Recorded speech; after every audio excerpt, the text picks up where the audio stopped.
আসসালামু আলাইকুম, কেমন আছেন সবাই? আশা করছি আল্লাহর রহমতে যে যেখান থেকে আমার ভিডিওটি দেখছেন বা দেখবেন সবাই ভালো আছেন। আলহামদুলিল্লাহ, আমিও অনেক বেশি ভালো আছি। আজকে বেশ কয়েকদিন পর আরও একটি লাইফস্টাইল ব্লগ দেখার জন্য সবাইকে ইশরাস মম চ্যানেলে স্বাগত জানাচ্ছি। আশা করছি বরাবরের মতো আজকের আমার এই ভিডিওটা আপনাদের কাছে ভালো লাগবে। ঈদের ছুটি কাটিয়ে বাড়ি থেকে বাসায় ফিরেছি। তো আজকেই হচ্ছে আমার বাসায় ফেরার পর ফার্স্ট ভিডিও। আর এই প্রথমবার দুইটা বাচ্চা নিয়ে আমি সংসারের সমস্ত কাজ কিভাবে সামলাচ্ছি বা কিভাবে ম্যানেজ করছি, তো সেটা নিয়ে আজকে আপনাদের সাথে একটা ভিডিও শেয়ার করেছি। বাসায় ফিরেছি 2 দিন হলো। আজকে মেয়ে হচ্ছে প্রথম স্কুলে গেছে, তো ওকেই হচ্ছে টিফিনটা আগে রেডি করে দিলাম। আর তারপর আমি মনে করেছি যে আমি হচ্ছে একটু হালকা পাতলা নাস্তাটা করে নেই, তারপরে হচ্ছে বাকি সংসারে কাজগুলো করে নেব। কারণ দেখা যায় এখন আমি বেশিরভাগ সময় সকালবেলাতে বিস্কিট কিংবা ব্রেড, ডিম এগুলোই খেয়ে থাকি। এতে করে দেখা যায় শরীরে এনার্জিটাও ঠিক মতো পাওয়া যায়। যেহেতু এখন সব কিছু একাই ম্যানেজ করতে হচ্ছে, সেই জন্যে কিন্তু দেখা যায় শরীরে কিন্তু একটু শক্তিটাও বেশি দরকার। তো এই কারণে আমি এখানে 2 পিস ব্রেড নিয়েছি, হানি ব্রেড, আর হচ্ছে সেই সাথে একটা ডিম নিয়েছি। এটা খেয়ে তারপরে হচ্ছে সংসারের বাকি কাজগুলো করে নেব, সেই সাথে আপনাদের সাথে আরও অনেক গল্প করব। আমি নাস্তা করে নিতে নিতে মেয়ের বাবা হচ্ছে ওকে স্কুলে রেখে চলে আসছে। আর সব সময়ের মতো আমার সব কাজ শেষ করে ওকে আবার আনতে যেতে হবে, কারণ এখন ওর বাবা অফিসের জন্য বেরিয়ে যাবে। আসার পর হচ্ছে মশারিটা ভাবছিলাম ধুয়ে দিব, তবে এত বেশি ময়লা হয়েছে তো রেখে দিয়েছিলাম। আর আগে যেটা ছিল ওইটাই হচ্ছে টানিয়ে ঘুমিয়েছি। আজকে ভাবছিলাম যে দুইটা একসাথে ধুয়ে দেই। আর এত বেশি ময়লা হয়েছে, এই কারণে একটু গরম পানি দিয়ে ভিজিয়ে রাখবো, তারপরে মেশিনে দিয়ে দিব। আর এই যে এখন যে আমার হাতে যতটুকু সময় আছে ওই সময়টুকুর মধ্যে আমি সমস্ত কাজ শেষ করব। তারপরে বাবুকে রেখে হচ্ছে মেয়েকে আনতে যাব, কারণ ও তো এখন একদমই ছোট, বাইরে বের করার মতো বয়স ওর হয়নি। তাই ভাবছি যে ওকে রেখেই যাব, যেহেতু আমি যে রিক্সায় যাব ওই রিক্সায় চলে আসবো, এই কারণে ওকে রেখে যাব। তো এখানে এই যে মশারিগুলো দেখাচ্ছিলাম আর কি, যে কি পরিমাণ ময়লা হয়েছে। আর এগুলো যদি এমনিতে আমি মেশিনে দিয়ে দেই দেখা যাবে অতটা ময়লা কাটবে না, এই কারণে একটু ভিজিয়ে আমি কিছুক্ষণ হাত দিয়ে ডলে তারপর রেখে দিলাম। এখন হচ্ছে বাসা পুরাটা গুছিয়ে নেব, সেই কাজে চলে আসলাম। কোথাও কিছুদিনের জন্য গেলে তারপর বাসায় ফিরলে আপনারা তো জানেন কতটা কাজ থাকে আর কি পরিমাণ সেগুলো করতে হয়। তো আমি যেই দিন বাসায় ফিরেছি 30 তারিখে, ওই দিন হচ্ছে আমার ভাই আমার সাথেই ছিল। তো ও থাকতে থাকতে আমি সমস্ত কাজ করে নেওয়ার চেষ্টা করেছিলাম একদিনেই, আর ও হচ্ছে তারপর দিনে চলে গেছে। আর আজকে যেহেতু তারপর দিন, এই জন্য আমার কিন্তু খুব বেশি একটা কাজ নেই। আজকে শুধু রান্না আর হচ্ছে ঘর বাড়ি গুছিয়ে নিলে আমার কাজ মোটামুটি শেষ। তো আমি 2টা ঘর গুছিয়ে তারপরে চলে আসছি হচ্ছে ড্রয়িং রুমটা গুছিয়ে নিতে। এদিকে ওকে ঘুম পাড়িয়ে রেখে তারপর কাজগুলো করছিলাম, এসে দেখি যে উঠে পড়েছে। তো এখন ওকে কিছুক্ষণ সময় দিব, তারপর হচ্ছে আমি ঘরটা মপ দিয়ে নিব।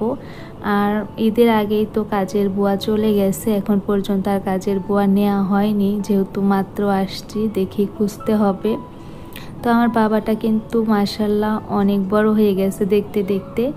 এই যে এখন আমি যখন ভয়েস ওভার করছি এখন কিন্তু ওর বয়সটা 1, আর আমি যখন এই ভিডিওটা করেছিলাম তখন হচ্ছে ওর বয়সটা ছিল 2.5 মাসের মতো।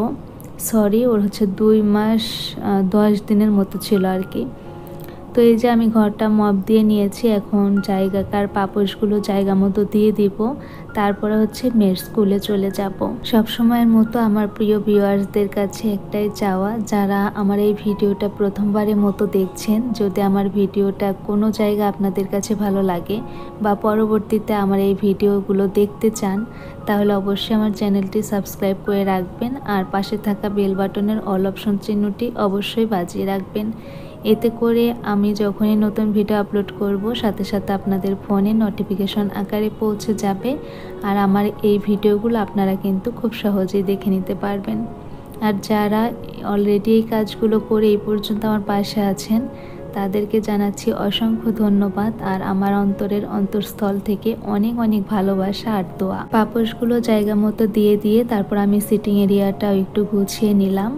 এখন আমার মোটামুটি কাজ শেষ। এখন হচ্ছে বাবুকে রেখে তারপর আমি চলে যাব স্কুলে মেয়েকে আনতে। এখন কিন্তু পুরো 10:30 বাজে, তবে এখনই আমি ভাবির বাসায় চলে যাব।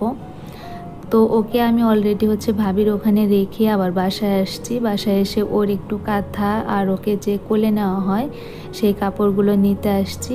ভাবিকে বলতে গেছিলাম যে হচ্ছে রেখে যাব, তো ভাবি বলছে যে ওকে রেখে যান, তারপর হচ্ছে ওর কাঁথা দিয়ে যান। তো এই জন্য এগুলো আমি গুছিয়ে তারপর একটা ব্যাগে উঠিয়ে নিচ্ছি আর একেবারে রেডি হয়ে তারপর বের হয়ে যাব। আর এই যে আশেপাশে এই টাইপের ভাবিদের পাওয়া কিন্তু অনেক বেশি ভাগ্যের ব্যাপার, কারণ সব সময় কিন্তু সবাই আপনার সন্তানকে নিজের সন্তানের মতো করে ভালোবাসবে না।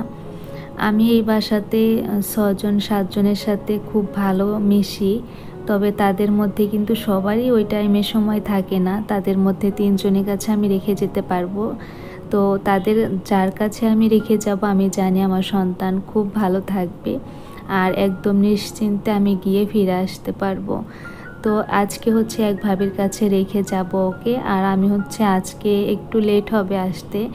আর হয়তো অন্য দিন যখন যাব তখন দেখা যাবে যে রিক্সায় যাব, সেই রিক্সা আবার চলে আসতে পারবো।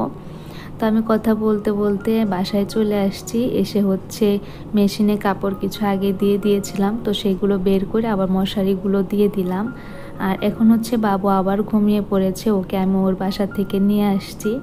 তো এখন ভাবলাম যে যেহেতু আমি স্কুল থেকে আসছি আর অনেক গরমের মধ্যে, তো ঠান্ডা কিছু খেলে ভালো লাগবে। আমি যখন বাড়ি থেকে আসছিলাম তখন আম্মু আমাদের জন্য অল্প একটু পায়েস দিয়ে দিয়েছিল। আমাদের জন্য না, ভুল হবে সেটা বললে, আম্মু হচ্ছে তার জামাইয়ের জন্য দিয়েছিল, তবে সে এখনও খায়নি, তাই ভাবছিলাম যে আমরাই খেয়ে নেই। আর কিছু হচ্ছে ডাব পাঠিয়েছিল আম্মু আমাদের কাছে, তো এই ডাবগুলোর মধ্যে একটা হচ্ছে ভেঙে এখন খাবো। আর মেয়ে তো হচ্ছে ডাবের পানি খেতে খুব পছন্দ করে, তাই ভাবলাম একটা ভেঙে নেই। তবে আজকে যে ডাবটা বের করেছি এটা হচ্ছে ভাঙার পরে দেখি পুরো নারিকেল হয়ে গেছে। তো এটা হচ্ছে কিছু করার ছিল না, আমি হচ্ছে কুড়িয়ে তারপর রেখে দিয়েছি। আর এখানে মেয়েকেও পায়েস দিয়ে দিয়েছি, আর আমি একটু ভাবলাম যে মুড়ি দিয়ে খাবো, মুড়ি দিয়ে খেতে খুব ভালো লাগে। আর আজকের ভিডিওটা এখানে শেষ করব। আপনাদের কাছে কেমন লেগেছে অবশ্যই ছোট্ট একটা কমেন্ট করে জানাবেন। আসসালামু আলাইকুম সবাইকে, আল্লাহ হাফেজ, সবাই ভালো থাকবেন।